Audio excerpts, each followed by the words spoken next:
Si elle a des questions à poser, elle les posera à son mari chez elle à la maison. Dans l'église, une femme peut prier, elle peut prophétiser, la tête couverte, elle peut témoigner, elle peut chanter un cantique, mais il lui est interdit d'enseigner et de prêcher. Et là, il y a déjà cette anomalie. Écoutez, c'est important de considérer que cette lettre, elle est adressée à une église qui est ici, qui était sous l'autorité de l'apôtre Jean.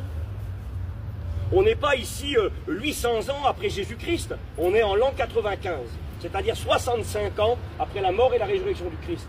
Et on se rend compte qu'il y a plein de problèmes de doctrine. Là-bas à Pergame, il y a la licence, il y a la doctrine de Nicolaïte, il y a le mariage avec le monde. Ici, c'est une femme qui enseigne. Et qui enseigne quoi? Ben forcément, quand on n'est plus dans l'autorité de la parole, quand on n'est plus dans l'écriture, quand on est dans le zinda, quand on est... Oui, mais tu comprends, on est moderne, il faut bien évoluer. J'ai noté, la femme est surnommée Jézabel. Je reviens à cette femme, son nom. Jézabel, qui était-elle? Jézabel, pour ceux qui ne le savent pas, peut-être ce matin, c'était une femme de l'Ancien Testament qui fut mariée avec un roi d'Israël qui s'appelait Akab. Un roi païen, et elle va se marier avec le roi d'Israël. Et du même coup, elle va devenir la reine d'Israël. Elle va prendre l'autorité sur le peuple de Dieu. C'est une païenne, une étrangère. Et elle va devenir l'autorité suprême, la femme du roi. Dans la Bible, on l'appelle, aux écoles bibliques, Tarzan nous disait que c'était la femme démon. C'est la femme qui, en se mariant avec le roi d'Israël, va amener les religions mensongères, va amener l'idolâtrie, l'immoralité et l'impudicité dans tout Israël. Elle va corrompre tout le peuple à un point tel que Élie, qui vivra à la même époque, il dira à Dieu, il dira Seigneur, tous t'ont abandonné. Et Dieu sera obligé de dire à Élie, non Élie, tu te trompes. Il y en a encore 7000 qui n'ont pas fléchi les genoux devant Baal. 7000 c'est beaucoup, mais 7000 c'est peu. Sur tout un peuple, le peuple d'Israël, des centaines de milliers, des millions peut-être d'individus, seulement 7000 avaient pu tenir devant l'oppression, devant l'autorité de Jézabel. Elle mettait à mort les serviteurs de Dieu. Elle a voulu tuer Élie. Vous connaissez l'histoire de Jézabel, cette femme terrible. Pourtant le feu était tombé du ciel. Dieu avait montré qu'il était le Dieu vivant et vrai. Le peuple a refusé de prendre position. Elle avait une mainmise. Elle avait mis le culte de Baal et de Astarté. Culte idolâtre et impudique. De l'immoralité, de la saleté, de la souillure. Et c'est ce que cette femme fera dans l'église. Notez ceci, j'avance avec vous. L'odeur qu'elle dégage cette église, ça sent mauvais. Des sacrifices inutiles. Jézabel introduira et imposera le culte de Baal et de Astarté, en menant le peuple à l'idolâtrie et l'impudicité. Il ne restera plus que 7000 fidèles, je vous l'ai dit. Son autorité, parce qu'elle a l'autorité, la demoiselle. Vous savez, excusez-moi mes sœurs, je vous aime de tout mon cœur. On est obligé d'aimer nos sœurs. J'ai une épouse que j'aime, j'ai une maman que j'aime, j'ai 2 filles que j'aime, j'ai une petite fille aujourd'hui. Comment ne pas aimer? Les gens croient des fois que nous, les chrétiens ou les pasteurs, excusez-moi, on n'apprécie pas, on n'aime pas on n'aime pas les femmes qui nous entourent ici. J'ai une maman, j'ai des petits-enfants, j'ai ma fille, j'ai ma femme, je le répète, donc on n'a rien contre personne, mais on doit garder l'autorité de la parole.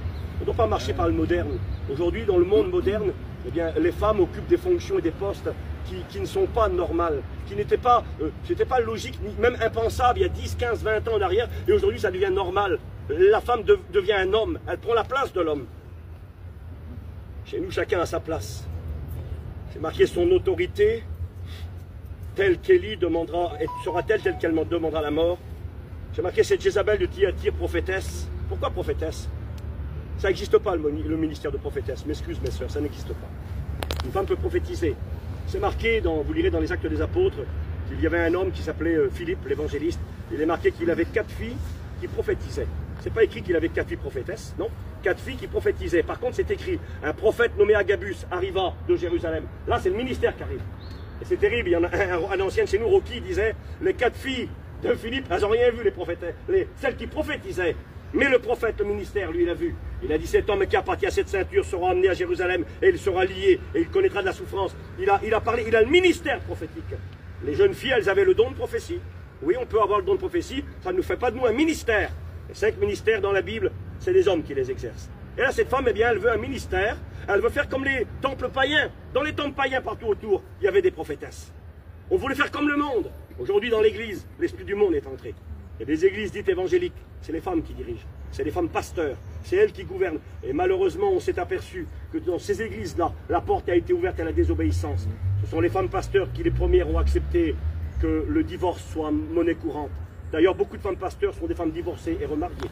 La première femme pasteur était divorcée et remariée. Les femmes pasteurs sont ouvertes au mariage pour tous. avec le respect que j'ai pour chacun. Ça ne les gêne pas. Oui, c'est les sentiments. C'est la mère qui dit Zinda. Oui, mais tu comprends, Dieu est amour. Et puis c'est de l'amour, c'est de l'amour impur et sale que Dieu condamne, je m'excuse. C'est une abomination aux yeux de Dieu. Oui, mais la mère dira Zinda. J'avance. J'ai marqué cette Jézabel de Thyatire, prophétesse comme les païens de l'époque, c'était la mode. J'aimerais vous le dire, frères et sœurs, nous sommes des chrétiens de la Bible. On n'est pas appelés à suivre la mode. Paillon nous disait, notre professeur, la Bible n'est ni moderne, ni ancienne, elle est éternelle.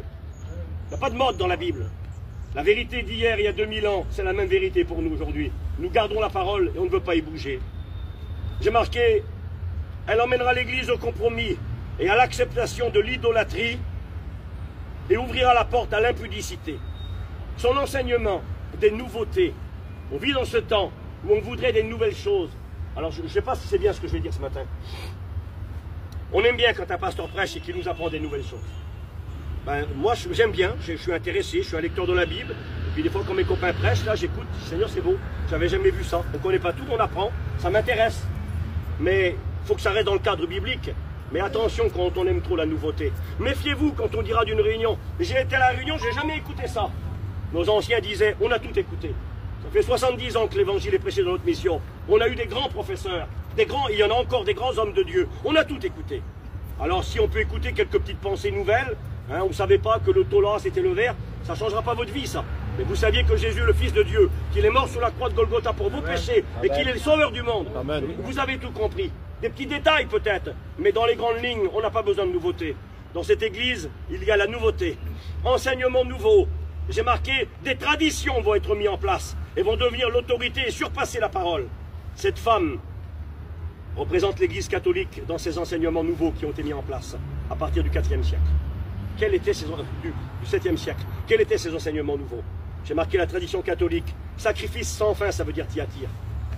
Dans l'église catholique, on espère être sauvé par des œuvres. On fait des œuvres et des œuvres et des œuvres. Vous savez que si vous dites à un catholique, es-tu sûr d'être sauvé? Un catholique qui connaît la doctrine catholique, jamais vous dira oui, parce que c'est un péché. Je ne sais plus le nom que ça, c'est le péché de... Le mot m'échappe, mais je le connaissais. C'est un péché de dire qu'on est sauvé. Parce qu'on est sauvé par ses œuvres. On doit pratiquer certaines actions. On doit confesser à monsieur le curé. On doit prendre l'hostie, parce que sinon on n'a pas la vie. Parce que soi-disant que l'hostie, c'est le vrai corps de Jésus. On appelle ça la transsubstantiation. Quand le curé fait la prière, sur le bout de pain, là, qui est de la farine et de l'eau, le bout de pain se transforme et il devient le vrai corps de Jésus. Et quand le curé casse l'hostie, il fait un sacrifice. Il offre à nouveau Jésus. C'est rien, écoutez-moi. Il sacrifie à nouveau Jésus. Et quand un curé fait une messe, à chaque fois, c'est un nouveau sacrifice. L'église Thyatire, sacrifice sans fin. Jésus, c'est pas suffisant sa mort à la croix il y a 2000 ans.